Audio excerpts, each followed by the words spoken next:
தமிழ்நாட்டில் சிபிஎஸ்இ பள்ளிகளில் இந்தி கற்றுத்தரப்படுவதற்கு மத்திய அரசின் கல்விக் கொள்கையே காரணம்.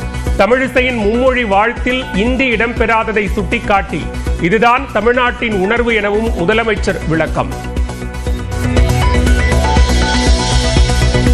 எத்தனை கேந்திரிய வித்யா பள்ளிகளில் தமிழ் கற்பிக்கப்படுகிறது? மும்மொழி கொள்கையை வலியுறுத்தும் அண்ணாமலைக்கு திமுக நாடாளுமன்ற குழு தலைவர் கனிமொழி கேள்வி.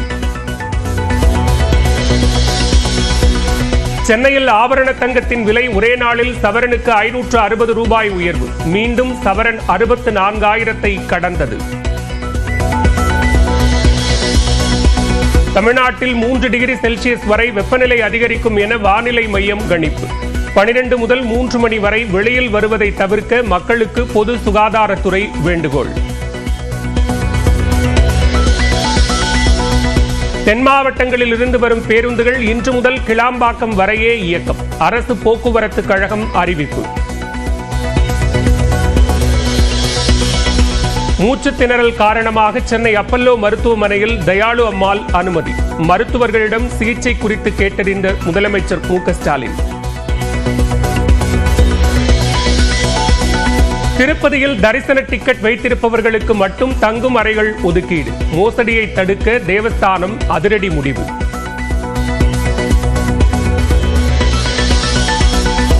ஐயா வைகுண்டரின் 193வது அவதார தின விழா. நாகர்கோவிலில் இருந்து சாமி தோப்புக்கு பேரணியாக சென்ற பக்தர்கள்.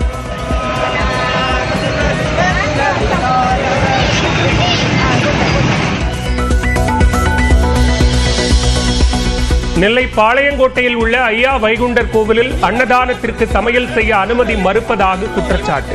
காவல்துறையை கண்டித்து சாலை மறியலில் ஈடுபட்ட பக்தர்கள்.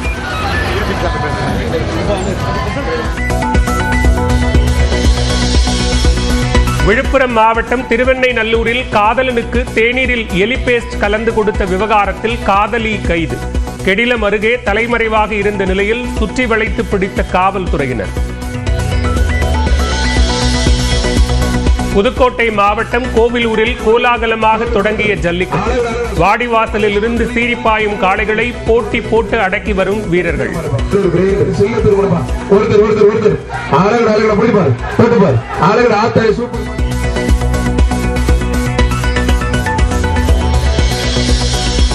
நாமக்கல் மண்டல பண்ணைகளில் முட்டை கொள்முதல் விலை 4 ரூபாய்க்கும் கீழ் சரிந்தது. மேலும் 20 காசு குறைந்து 3 ரூபாய் 80 காசுகளாக நிர்ணயம். விக்கிரவாண்டி சார் பதிவாளர் அலுவலகத்தில் 2,14,000 ரூபாய் பறிமுதல். தூத்துக்குடியில் 3,63,000 ரூபாயை பறிமுதல் செய்த லஞ்ச ஒழிப்புத்துறையினர். கோவில்பட்டியில் கடனை திருப்பித் தராத தம்பதியை வீடு புகுந்து தாக்கிய கும்பல். கொலை மிரட்டல் விடுத்ததாக 11 பேர் மீது வழக்கு. ஜம்மு காஷ்மீர் மற்றும் இமாச்சல பிரதேசத்தில் கடும் பனிப்பொழிவு. காஷ்மீரில் பொதுத் தேர்வுகள் ஒத்திவைப்பு.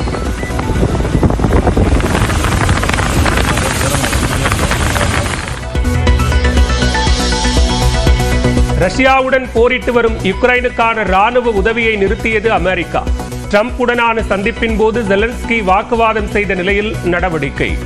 தொகுதி மறுசீரமைப்பில் தமிழகத்தில் நாடாளுமன்ற தொகுதிகளின் எண்ணிக்கை குறைக்கப்படும் என்ற தகவலை அடுத்து தமிழக முதலமைச்சர் அனைத்துக் கட்சி கூட்டத்தை கூட்டியுள்ளார். அனைத்துக் கட்சி கூட்டத்திற்கு அழைத்ததற்கான காரணம் குறித்து விளக்குகிறது இந்த செய்தி தொகுப்பு.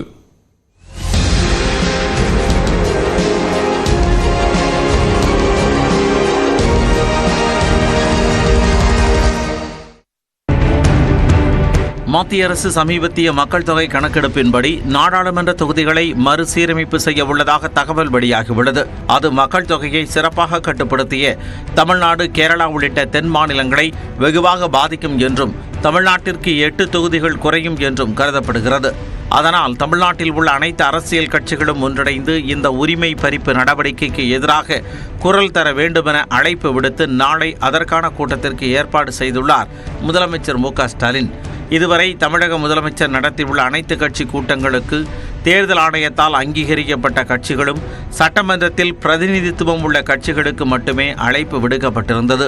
இந்நிலையில் தொகுதி மறுசீரமைப்பு குறித்து விவாதிக்க முக்கிய முடிவு எடுப்பதற்காக நடைபெறக்கூடிய இந்த அனைத்து கட்சி கூட்டத்திற்கு அதிமுக, பாஜக, விசிக, இடதுசாரிகள், பாமக, தவேக உள்ளிட்ட 45 அரசியல் கட்சிகளுக்கு அழைப்பு விடுத்துள்ளார். தேர்தல் உத்திக்காக அனைத்து அரசியல் கட்சிகளையும் அழைக்கவில்லை என்றும் மாநில உரிமை பிரச்சினைக்காக ஒத்த கருத்துடன் இருக்க வேண்டும் என்ற அடிப்படையிலேயே அனைத்து கட்சிகளுக்கும் அழைப்பு விடுக்கப்பட்டிருப்பதாகவும் திமுக தலைமை செய்தி தொடர்பாளர் TKS இளங்கோவன் தெரிவித்துள்ளார். அமித்ஷா தொகுதி குறையாது என்று சொல்லிவிட்டார். ஆனால் எங்களுக்குள்ள அச்சம் என்னவென்றால், இப்போ ஒன்றிய அரசு இந்த தொகுதிகளின் எண்ணிக்கையே அதிகரிப்பதாக ஒரு திட்டம் வகுத்து வருகிறது. அப்படி வகுத்து வரும் பொழுது தமிழ்நாட்டுக்கு கிடைக்கக்கூடிய தொகுதிகள் மக்கள் தொகை அடிப்படையில் என்றால் மிக குறைவாகவும், உத்தரப்பிரதேசம், பீகார் போன்ற உத்தரப்பிரதேசத்துக்கு மட்டும் 63 தொகுதிகள் அதிகமாக கிடைக்கக்கூடிய ஒரு சூழ்நிலை உருவாகிறது. இது போன்ற நிலையெல்லாம் இருக்கக்கூடாது. தமிழ்நாடு நாளைய பிரதிநிதித்துவத்தில் பாதிக்கப்பட்டு விடக்கூடாது. நாளைக்கு யார் வேண்டுமானாலும் வெற்றி பெறலாம், எந்த கட்சியும் வெற்றி பெறலாம். அடுத்த ஆண்டு சட்டமன்ற தேர்தல் நடைபெறும் நிலையில் அனைத்து கட்சிகளையும் அழைத்ததில் தேர்தல் கணக்கும் இருக்கலாம் என்ற கருத்தை தெரிவிக்கிறார் பத்திரிகையாளர் ஷபீர் அகமது. இப்போ எதிர்கட்சிகள்லாம் ஒரு அஜெண்டாவை செட் பண்றதுக்கு முன்னாடி நாம ஒரு அஜெண்டாவை எதிர்கட்சிகளுக்கு செட் பண்ணிட்டோம்னா, ஒட்டுமொத்த எதிர்கட்சிகளுக்கு செட் பண்ணிட்டோம்னா 2026 தேர்தல் என்பது பிஜேபிக்கு எதிரான ஒரு அந்த மனநிலையோடு தான் நாம களமாடுகிறோம்.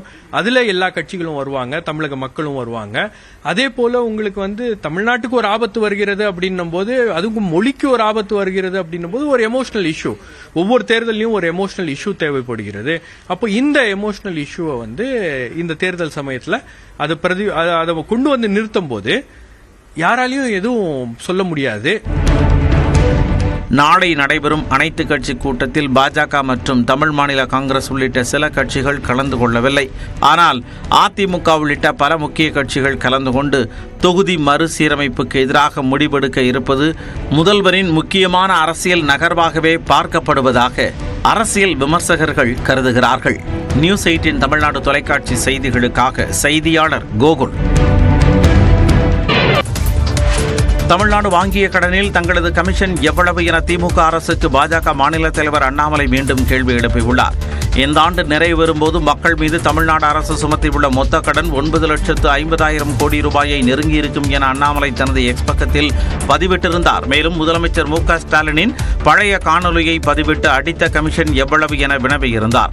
இதற்கு பதிலளித்த நிதியமைச்சர் தங்கம் தென்னரசு 2014ஆம் ஆண்டு இந்தியாவின் கடன் 55,17,000 கோடி ரூபாயாக இருந்த நிலையில் தற்போது 181,74,000 கோடி ரூபாயாக அதிகரித்துள்ளது என்றும், அப்படி என்றால் நீங்களெல்லாம் கூடி அடித்த கமிஷன் எவ்வளவு என்று கேட்கலாமா என அண்ணாமலையை கேட்டிருந்தார். இந்த நிலையில் எக்ஸ் பக்கத்தில் மீண்டும் பதிலளித்துள்ள அண்ணாமலை, சீர்திருத்தம் என்ற பெயரில் தமிழ்நாட்டை கடன்கார மாநிலமாக மாற்றி வைத்திருக்கிறது திமுக அரசு என விமர்சித்துள்ளார். தேசிய நெடுஞ்சாலைகள், துறைமுகங்கள், ரயில் நிலையங்கள் என நாட்டின் உள்கட்டமைப்பை மேம்படுத்த மத்திய அரசிடம் கடன் பெற்றுள்ளதாக கூறியுள்ள அண்ணாமலை, நீங்கள் வாங்கிய கடன் எதற்காக என்றும் அதில் கமிஷன் எவ்வளவு என்றும் மீண்டும் கேள்வி எழுப்பியுள்ளார். தமிழக வெற்றிக் கழகத்தின் சார்பில் வருகின்ற 7ஆம் தேதி சென்னையில் விஜய் கலந்து கொள்ளக்கூடிய இஃப்தார் நோன்பு திறக்கக்கூடிய நிகழ்ச்சி நடைபெறுகிறது. இது தொடர்பாக அந்த கட்சியின் பொதுச் செயலாளர் N. ஆனந்த் வெளியிட்டக்கூடிய அறிவிப்பில், தமிழக வெற்றிக் கழகத்தின் சார்பில் வருகின்ற 7ஆம் தேதி இஃப்தார் நோன்பு திறக்கக்கூடிய நிகழ்ச்சி நடைபெறும் என்றும், இந்த நிகழ்ச்சியில் தமிழக வெற்றிக் கழகத்தின் தலைவர் விஜய் பங்கேற்க உள்ளதாகவும் தெரிவிக்கப்பட்டுள்ளது. சென்னை ராயப்பேட்டை YMCA அரங்கத்தில் மாலை 6:24 மணிக்கு இந்த நிகழ்ச்சி தொடங்கும் என்றும் N. ஆனந்த் தெரிவித்துள்ளார். ஏற்கனவே பொதுவெளியில் பரந்தூர் விமான நிலைய போராட்டக்காரர்களை சந்தித்து பேசியிருந்தார். அதற்கு பிறகு 7ஆம் தேதி நடைபெறக்கூடிய இஃப்தார் நோன்பில் இஸ்லாமிய மக்களை விஜய் சந்திக்க உள்ளது குறிப்பிடத்தக்கது. மூச்சு திணறல் காரணமாக முதலமைச்சர் மு க ஸ்டாலினின் தாயார் தயாளம்மை அப்போலோ மு க ஸ்டாலினின் தாயாருமான தயாளம்மாள் சென்னை கோபாலபுரம் இல்லத்தில் வசித்து வருகிறார்.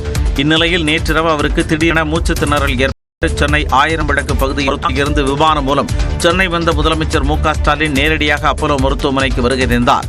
தனது தாயாரின் உடல்நிலை மற்றும் அளிக்கப்படும் சிகிச்சை பாபு, அன்பில் மகேஷ் உள்ளிட்டோர் உடன் இருந்தனர். உலக வன தினத்தை ஒட்டி குஜராத் வனவிலங்கு சரணாலயத்தில் பிரதமர் நரேந்திர மோடி சஃபாரி பயணம் மேற்கொண்டார். உலக வன உயர்தொரு மாற்றம் நடைபெற்ற பிறகு சின்சதான் என்ற பகுதியில் வனத்துறை அதிகாரிகளுடன் ஆலோசனை மேற்கொண்டார். பிறகு உலக புகழ்பெற்ற கீர் வனவிலங்கு சரணாலயத்திற்கு சென்ற பிரதமர் நரேந்திர மோடி சிங்கங்கள் அதிகம் வாழக்கூடிய பகுதிக்கு பலத்த பாதுகாப்புடன் சஃபாரி பயணம் மேற்கொண்டார்.